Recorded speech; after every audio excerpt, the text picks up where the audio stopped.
السلام عليكم ورحمة الله وبركاته. تيجوا النهاردة نتفق ان احنا يبقى لينا اثر طيب في حياتنا. في كتير من الناس عبروا الحياة ورحلوا ومبقاش ليهم اي اثر في حياتهم، وكأنهم سراب ملهمش اي ذكرى في حياة اي شخص. وهتلاقي ناس تانية تركوا الحياة بس خلوا جواه او جوه حياة كل شخص هم قابلوه علامة حلوة وبصمة جميلة عمرها ما هتتنسي.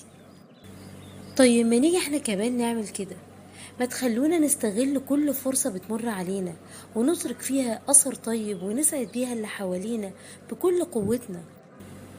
خلونا نكون سبب في رسم البسمات في وجوه اللي قدامنا.